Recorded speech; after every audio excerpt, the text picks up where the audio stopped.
What's more important than us? I don't know. Well, apparently the company thinks whatever is on is more important than us. Yeah, looks like I don't know what's on. I don't think it's bedsheet golf today. I don't think so. Wow. Welcome to PTI, boys and girls. In today's episode, the Bills trade for the Bears' DJ Moore. Kyler Murray gets a baseball invite from the A's, and the Panthers ponder trading their star goalie. But we begin today with a surprising, maybe even shocking result from the NBA last night. Charlotte beat Boston in Boston, and did not just beat them, no. Charlotte beat Boston in Boston by 29 points. 29. This was the Hornets' sixth straight win by 15 or more, and their 16th win in their last 19 games. And then today came the report that Jason Tatum could make his debut tomorrow night, his seasonal debut versus Dallas. Wilbon, you had the Celtics, quote, winning big at home last night. How'd that go? Your words. Yeah. But in light of the Tatum news, you tell me where you want to start. Charlotte. We got plenty of time to talk about Tatum, and we will because they are worthy, and Boston is a threat to win the whole thing. No, Tony. Charlotte, which has been entirely irrelevant, and you can see some of it coming this year. And there are people like our dear friend Charles Barkley who just declared, a couple of weeks ago, Charlotte's going to make the playoffs. I called Charles in live time. He was on commercial break. And I said, have you lost your mind, Charlotte? Charles goes, hey, boy, Charlotte's going to be good. And last night, I'm talking to our friend Neville Waters, who says, you watching Charlotte-Boston? I said, no. He said, turn it on. The Celtics are down 25 at home. Unbelievable. Yeah. Knipple isn't just my rookie of the year anymore. He's almost everybody's rookie of the year. He's Neville's? Is he Neville's rookie of the year now? I don't know. Which would be great if he's Neville's. Brandon Miller, Tony. Neville doesn't actually vote. Tony, no, he doesn't vote, and I do.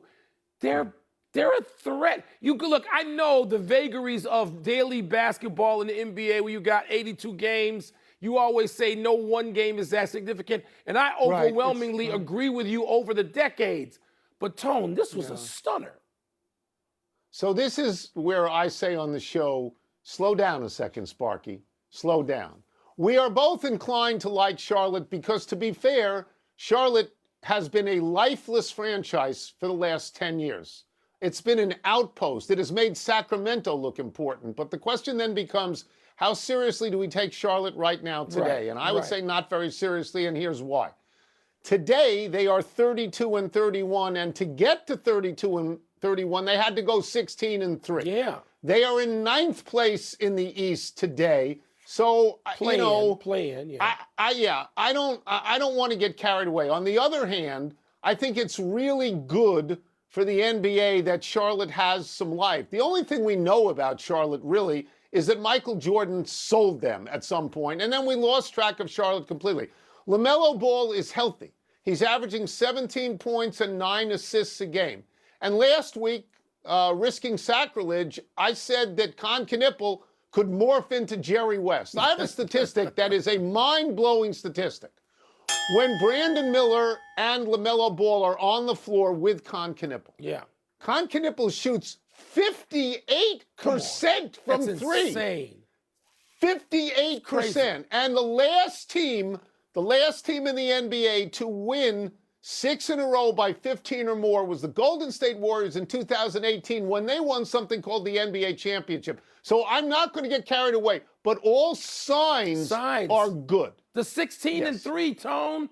The 16-3 is not a tiny sample size. It's fun. And Jason Tatum will get to, because it looks like he's going to play as recently we have talked about that. He's going to have enormous impact, but it's down the road. Down the road. Mm-hmm. Let's move to football and baseball. The Oakland A's have invited soon-to-be former Cardinals quarterback Kyler Murray to explore a return to baseball. Murray is 28 years old, and it's been more than 7 years since the A's picked him number 9 overall, first round, in the 2018 baseball draft.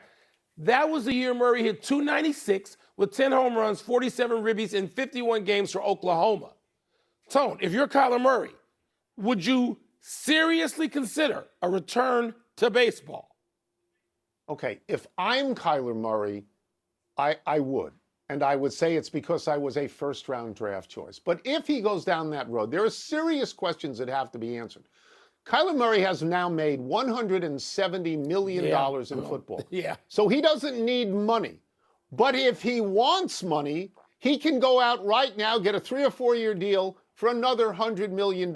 If he is going to go to baseball, you have to be serious about it. I think you have to commit to it for at least 2 years. Agreed. He's going to be 29. If he commits for 2 years, then he's 31 if he wants to come back to football. And then maybe that economic window has closed for him. He's got to be absolutely serious about this. And the question that has to be answered if you're Kyler Murray is, can he hit Major League pitching? That's it. Mike, he's got months before football starts again. If I were Kyler Murray and I was serious, I would go to the A's training camp. I would go to a backfield. I would say, give me all your Major League pitchers and let me see if I can hit. Because if I can hit, I can play. Yeah, go pay somebody to come and do that. A guy who, is a hopeful at some camp somewhere. Tony, first of all, it provides leverage for football. If you want to go get that contract quarterback and the team is real serious about bringing you in as quarterback, you just drove that up. No more NFL veteran minimum. We're not talking that anymore. So that's right. But here's the thing. Right. He was considered a 5-tool player at his height, when he's in college. So if we know 3 of those tools, he's got to still have, Tone. We know he can run. We know he can throw. That's right. And chances are pretty damn good he can still field. So the question, like you said, is for average and or power, can he hit Major League pitching? And he's got to find that out, and the team has got to find that out. If they're interested in him, Oakland's got to find that out. I would love for him to be Bo Jackson. I think that's really special. There's another How about part Ricky to Henderson? this, Mike. Doesn't he put you in that mindset, size and everything? Yes, but if he leaves football now, some people will judge him as a failure. He may not want to carry that as a last impression. He may want to stay and try and get better. I don't know. But if it was me, I'd certainly try it. Interesting. We move to the NHL. The trade deadline is tomorrow at 3 p.m. The other day, we talked about the disappointing goaltending in last year's Stanley Cup finalists, Edmonton and Florida. We talked about Tristan Jarry and Sergei Bobrovsky being like sieves in the nets lately. But let's narrow this down. Bobrovsky has won 2 straight Stanley Cups. Right now, though, he's 55th out of 59 NHL goalies in save percentage. This is the worst year of his 16-year career. So, Wilbon, if you were a contender, would you trade for 37-year-old legend Sergei Bobrovsky? Tony, as with anything, the answer to that lies largely with how much is it going to cost me. So, depending on what sort of draft compensation it's going to cost me, I think I would particularly, I'm going to bring up one team, which is used to having some really fine goaltending come spring, and that would be Vegas. That would be Las Vegas, the Knights. So they got 2 goaltenders, both of whom are out of the top 30, all right? They're a division-leading team. So they got aspirations now. And Bobrovsky is having a terrible regular season. Looks like the worst of his career. But he can turn it on, it seems, because he was not great the last couple of regular seasons. But he gets to, the time cherry blossoms are out in Washington, he can turn it on and be great again for a short period of time. So it's a great playoff goalie. Yes, if I'm a team like Vegas, I'd do it. Okay, so my feeling is, would I trade for him? I would trade for him in a red-hot minute. What do I have to lose? He's going to be a free agent. If it doesn't work out, I've just rented him for a few weeks. That too. That's all. So then I'm going to do that. There's a statistic here. It is about goals above expected. It's probably like war in hockey, okay? Gotta be. So these are saves you make against things that look like certain goals. In the last 3 years in the playoffs, in the 65 games where he was the goaltender, his average in this thing, goals above expected, is higher than in the last 161 regular season games he's played. He's a great playoff goalie. And he can't see you because he has 2 Stanley Cup rings in his eyes. Yeah. Okay? Yeah. So I would trade for him, and I would reason it this way. I think he's simply exhausted from the last few years. I'd sit him, Mike, for the first 7 to 10 regular season games. I'd put him back in the last 10 regular season games, and then I would start selling tickets to the Stanley Cup. Yeah. Because I think he's a great playoff goalie. And you say Vegas, I would say Edmonton. Let's take a break. Still to come, the Bills are trading for Bears receiver DJ Moore, and what is the word for that? And how best to describe Mike Brown's criticism of the way SGA is officiated? Really? You know, he's got a 16-team no-trade clause. Half the league he refuses to go to. But he can waive it. Half the league. He can waive it. I mean, Bradley Beal waived it, so Bobrovsky can waive it. How did it work out for Bradley Beal so far? Well, how's that going? Naked.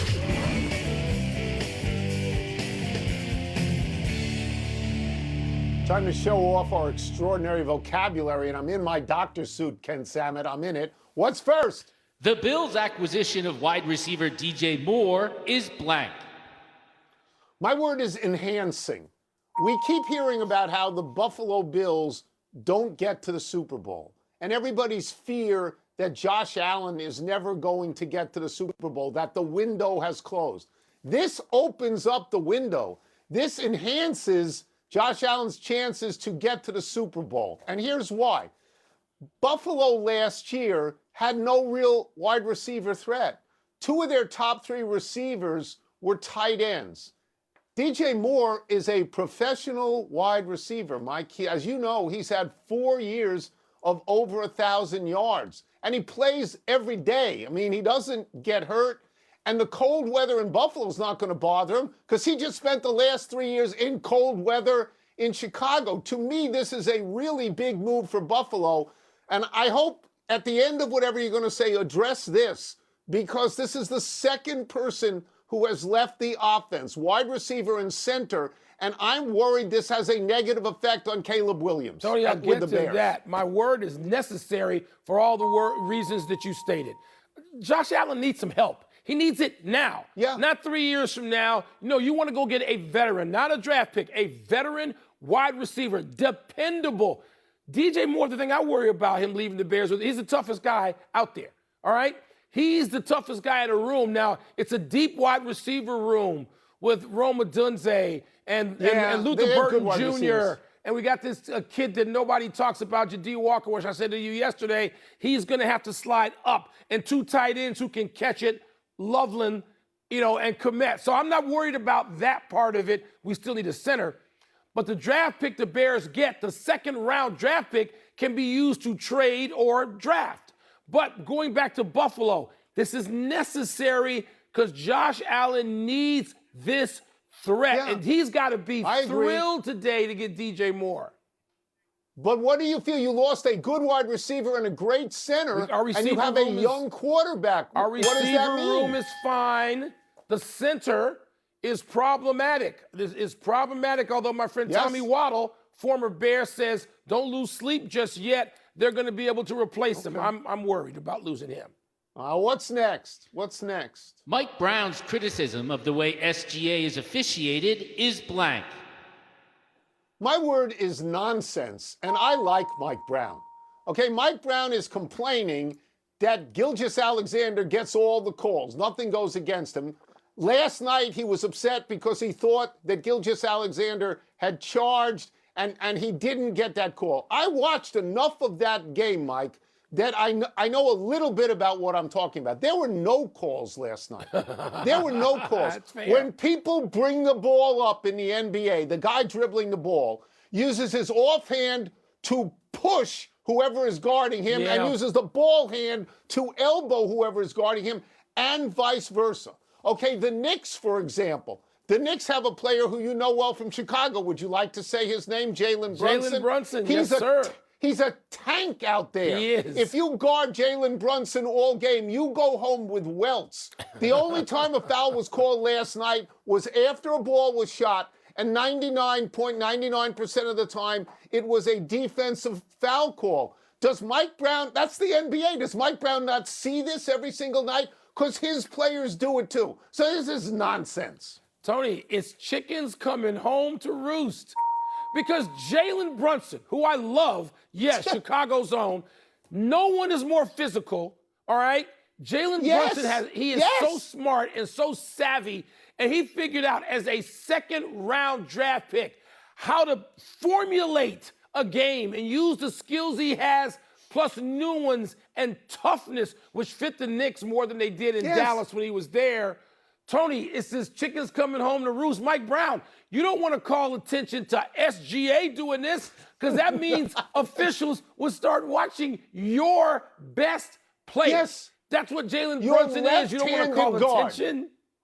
Your left-handed guard, who looks like he has 3 arms as he hits everybody on the court on his way to the basket. Yes. So, I mean, I feel exactly like you do. What is Mike Brown talking about? It's like Mike, if I was a Knicks player, particularly Jalen Brunson, I would go to Mike today and say, Mike, come on. Let's not get into my secret sauce. Come on now. Absolutely. Absolutely true. I'd love to talk, but nothing came up on the prompter, so somebody will get us out of this segment at some You point. will. Enough of Wilbon's drab vocab. Let's take one last break. Still to come, a truly mind-boggling start to spring training for an Orioles prospect. And the Nuggets host the Lakers tonight, but is that... Happy time, people. Happy 33rd birthday, Kyle Schwarber. Your boy, Wilbon. Schwarb. Since he signed with the Phillies in 2022, Schwarber has been one of the great power hitters in baseball. He has 187 home runs in 4 years in Philadelphia, including a National League leading 56 this past season. In those 4 years, Schwarber has 434 RBI, including a Major League leading 132 this past season. Phillies have made the playoffs in all of those 4 years, and Schwarber has 14 home runs in 38 playoff games for the Phillies. For a while, Schwarber and Shohei Ohtani looked like the greatest leadoff power hitters ever. But this past season, Schwarber usually batted second after Trey Turner and before Bryce Harper. Tony, he can wear whatever uniform he wants for the rest of the time. He's a Cub. He's on the magical 2016 team that won the World Series. Kyle Schwarber came back from a horrific knee injury to do so. My former neighbor in Chicago, he's a Cub. Yeah, I wanted him to be a Nat, and he was for a while. He had a great June, and then he got hurt, and then he left, and it hurt the Nats a lot. Happy anniversary, North Carolina. On this day 4 years ago, the Tar Heels, coached by Hubert Davis, spoiled the retiring Mike Krzyzewski's final game at Cameron Indoor by beating Duke 94-81 in another episode of the greatest rivalry in college basketball. Making matters worse for Duke, the Heels beat the Blue Devils in the Final Four a few weeks later in Krzyzewski's final game ever coaching Duke. Then they lost to Kansas in the championship game. Krzyzewski finished up 50-50 against North Carolina, but he has 5 national championships, 3 Olympic gold medals, and 1,202 wins at Duke and Army, the most wins ever for a men's college coach. Wilbon, you're going to Carolina Duke on Saturday, aren't you? Tony, I'm going to that game. I'm excited already. The last time I was here was like 10 years ago. Remember the game Jim Boeheim came twirling out of his jacket? I think he got thrown out of that. At least he got teed up. So I cannot wait for this game. The question is Carolina going to have enough firepower to get within 15 of the nuclear Dukies? You'd never, ever give 15 in this rivalry. No, you don't. You never do that. Happy trails to another ball off the bat of Vance Honeycutt. The Orioles prospect hit his 4th home run in 4 spring training at-bats yesterday. That's right. He has homered in every one of his at-bats so far, earning him the nickname Home Run Honeycutt. The 22-year-old was Baltimore's first-round pick 2 years ago, but he has struggled in the minors, hitting just 171 in high A last season. 5 home runs in 101 games. In fact, Honeycutt is not even in big league camp. He's come over from the minor league side on occasion to serve as an extra player for the big boy team, like being a 2-way contract in the G League. He credits his sudden success to tweaking his swing in the offseason. Well, he should have tweaked earlier, it seems. When you heard the name Honeycutt, we're of a certain age. I know what you had to think. Is this kid related to Rick Honeycutt? Apparently not. Rick Honeycutt. From all the research, He's not. We don't think he is. Can't find any 4 stated home runs in 4 at-bats? Yeah, but he's still wearing number like 89. It shows he's so far out of their thoughts and consciousness. 89? Man, it's not Dennis Rodman. Let's go to the big finish if we could. Let's do it. Longtime Pirate Andrew McCutchen reportedly signing a minor league deal with the Rangers. Is that significant? I don't know about significant. He's a former MVP, yes, but that's like 13 years ago. and he's 39. Good luck, though.